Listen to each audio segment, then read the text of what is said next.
Hello guys, how's it going? My name is Dal, and just the other day we finally got some new information regarding the upcoming content called Legion Remix, which is a brand new way for you to be able to re-experience one of the fan favorite expansions, wield the artifact weapon all over again, dive into the familiar dungeons and raids, but also with some new twists, like a hard mode version of open world content, but also many changes to the way that we'll be able to customize and modify our artifact weapons, and of course an opportunity for you to make the most powerful character you ever made with some of the strongest builds out there, and then being able to test out those builds in the infinite scaling Legion version of Mythic Plus Dungeons, with all the affixes making a return. And we finally got some new information regarding the leveling, the rewards of Legion Remix, which look amazing, as well as some of the gameplay and the content that you can expect from it. For now, we don't really have a release date for Legion Remix. However, I wouldn't be surprised if we should be seeing it over on the PTR for early testing very, very soon. So for today's video, I wanted to dive into everything we know so far regarding Legion Remix, the content, the rewards, and so much more. But right before that, if you guys want to see more regular updates for Legion Remix or War Within patch 11.2, be sure to follow the channel and subscribe. But otherwise, let's dive right in. If you've never played a remix version of an expansion like Mop Remix, then honestly, I think you really missed out. So if you feel like you missed out as well, then you definitely should give Legion Remix a go. And like Mr. Pandaria Remix is going to be an opportunity to experience one of the fan favorite expansions of Legion through more of an accelerated process. Level quickly, explore the content quickly, dive into all the different patch cycles and storylines, and everything from that expansion is going to be basically combined together in one cohesive whole. Right now, when a lot of newer players, for example, go back to an expansion, a lot of the quest lines and even patch storylines are a little disjointed and it's pretty easy to miss them out. But with Legion Remix, you'll be able to get that full proper experience as if you were there playing this expansion for the very first time when it originally launched. Of course, it's going to feel a little bit differently, but it's going to be very, very similar to Mr. Pandaria, a way to re-experience this expansion while also being able to earn a ton of new cosmetic rewards. Old rewards, but also a lot of new ones at the same time. As for the actual content of Legion Remix, we now know there's going to be things like Mr. Pandaria. We're going to have raids, we're going to have dungeons, there's also going to be assaults, those are also going to scale with your character's level and potentially provide you additional rewards, as they're doing a pretty big revamp to open world content, class halls, which are filled with so much content by themselves for every single different class. I mean, every single class in the game will literally have its own quest line, and which increases replayability for so many different playstyles out there, which is pretty awesome. But also everything that's involved with artifact weapons themselves specifically. There's not going to be nearly as many rep grinds this time around compared to Pandaria, which was somewhat rep grind heavy for some of the factions, or at least there were some achievements tied to the factions and rewards tied to the factions. But for Legion Remix, they're not going to be including the rep grind nearly as much, which is really, really nice. There's also going to be new Infinite Dragonflight time travel story quest lines as well, where in Mop Remix, the Bronze Dragons for the most part, as well as the Infinite Dragonflight, they were kind of on the sidelines exploring this time disturbance anomaly that is Pandaria Remix, but they're going to be a little bit more involved this time around with Legion Remix as it goes over all of the storylines that led to where we are in War Within and the entirety of World Soul Saga, and how it'll be somewhat connected to every single expansion of that saga. As for the gameplay, Mop Remix had gem gear, where you could buy gear and find gear from old content with various stats, but every single item in the game also had sockets which you could fill with stat gems or utility gems, ultimate gems, ability gems, which kind of played out passively as used abilities. But this time around, they're actually going to be reusing sorta the artifact weapon system and finding ways to for artifact weapons to return as our primary way to be able to customize our character's power and progression. And the artifact weapons right now don't have any nodes attached to it, but previously they kind of look like the busy net that is the talent tree. Except instead of having like a set amount of talent points to fill out in only certain talents, you were eventually able to unlock the entirety of this busy tree. Although this time around, it looks like they're streamlining those lines and the pathing for the artifact weapons a little bit, very similar to what we have to the artifact cloak from Koresh, the Reishi wraps, but with a little bit of customization to it.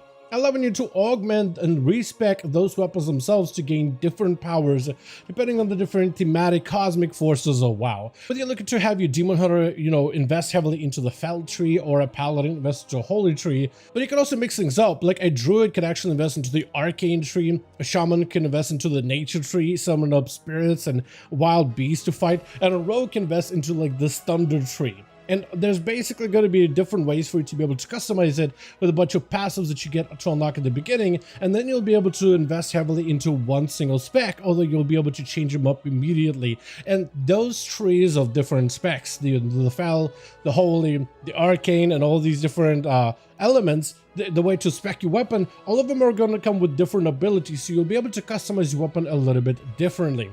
So instead of having a system where we'll be able to enchant and gem our gear, like we did in Pandaria, we get to customize our weapon to suit our playstyle, and I'm assuming we'll be able to get the rest of the gear from just doing dungeons, doing raid content. I'm assuming similar to Pandaria, the gear is going to be very, very simplified with basic stats, and majority of our customization and unique elements is going to come from our artifact weapons specifically. But it's going to be pretty interesting to see the different kind of combinations and effects that we could use for our weapons once we get to finally get our hands on the Legion Remix. Another big element of the evolving gameplay that is Remix is actually going to be open world content, and they're taking a lot of cues from Diablo specifically. Very similar to how in Diablo you can select a different world tier where the world itself, as well as the content within it, can scale up in difficulty. There's going to be a heroic world tier for the open world content in Legion, which means that enemies are going to be a little bit more terrifying, a little bit scarier, a bit more of a threat that usual enemies would be, like for world quests or world bosses, but it's also going to increase the amount of rewards that you can get from the outdoor content specifically. While out in the open world, the world tier is also going to empower all of the enemies, making them stronger, giving them more health, but also empower them with affix style buffs, where enemies can have one affix or multiple affixes at a time. There's also going to be, again, very, very similar to Diablo, obelisks out in the open world, which can provide you a variety of different powerful buffs in order to make it easier for you to tackle the open world content. However, some of the obelisks are also going to be challenge obelisks, where instead of getting a buff, it'll just instead summon a demon for you to combat, a powerful foe, but if you can defeat it in 1v1 combat, then you'll be able to be awarded with a variety of different rewards.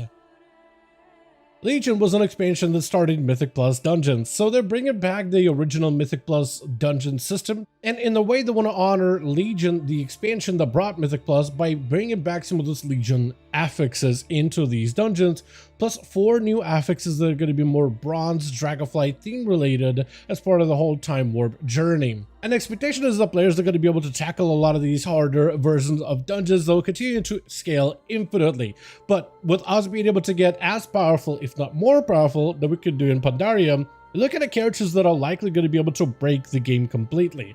Like in the top end of Pandaria content, classes, or most players, could make fairly indestructible characters that took very little damage and dealt a ton of it, able to heal for billions of health for every single strike, able to one-shot enemies with just a single global. So you take in that kind of insane gear scaling and applying it into Mythic Plus progression, which scales infinitely. So I imagine if players could really break the game with some overpowered gear, that the amount of high-end dungeons they could do just to completely blast through them is going to be something worth seeing. They've also mentioned that questing apparently is going to get some major updates as well. Like there's going to be all the regular quests from open world content and stories, but apparently there's going to be new type of assignments that you'll be able to start up with the Bronze Dragonflight specifically, which can be anything you like doing. Players that enjoy exploration or dungeon content or any type of activity that you're into, you'll be able to pick up these quests over a week and be able to collect apparently a large chunk of rewards, but also I'm assuming experience as well from these events. And these quests in some sense are going to appear as a weekly in a way, like you'll be able to get a certain number of them over a period of 1 week. So if let's say you're not playing for a while but end up coming back for like, I don't know, the weekend or something, you should be able to catch up with all of these quests. Or if you're playing every day regularly, then you should be able to stay on top of them. But you shouldn't miss out on any rewards whether you play a lot or if you don't play a lot during Legion Remix. Of course, one of the best parts of Legion Remix is the loot and rewards. Very similar to Mop Remix, which had a variety of different mounts and transmogs that previously weren't obtainable, all were added as a brand new reward, and Legion was looking to do the same, like adding Fel-infused version of class mounts that you can unlock for every single class in the game. There's Jara's robes, which look absolutely amazing. Madaroth's shield apparently is going to be a brand new item that shield wearers will be able to utilize. Variant's corrupted version of their Fel sword is also going to be available, which looks amazing, but also never before seen mounts that never got released in the game, as well as transmog, but also returning rewards from the Legion expansion specifically. So think of things like raid transmogs, Scythe of the Maker, something that comes to mind, which you'll be able to get in 3 flavors instead of just 2.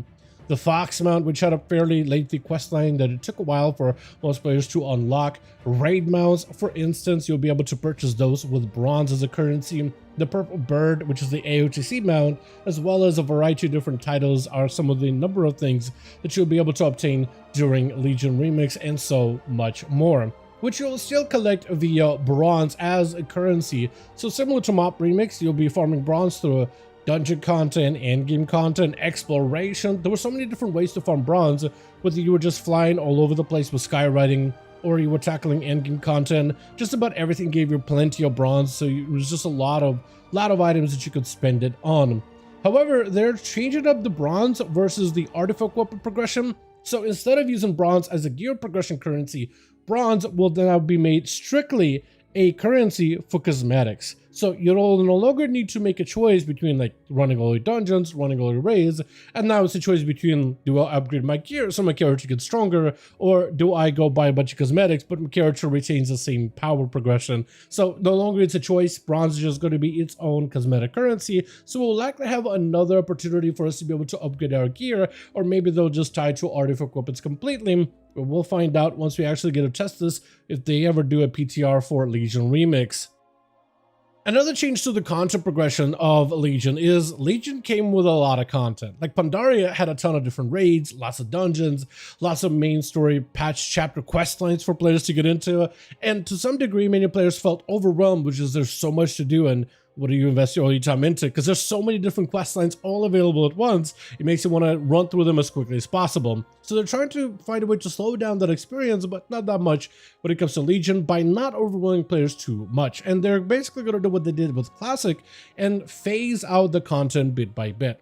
So during like the first phase of the update, there's going to be the base dungeons, base raid, base storyline, and then after 2 weeks or so, they're going to move on to the next phase where a next raid tier is unlocked and other storylines are unlocked until you unlock everything piece by piece, little by little, after a number of phases, and then they'll just have everything available all at once for a number of months. So players should be able to experience the content as they go on without having to feel like they need to churn through it all immediately, all at once, all at the same time. So you'll be able to experience all the storylines, all the raids, all the dungeons, all of the content little by little, and then in a way have progression for your character with new content available every 2 weeks for you to dive into.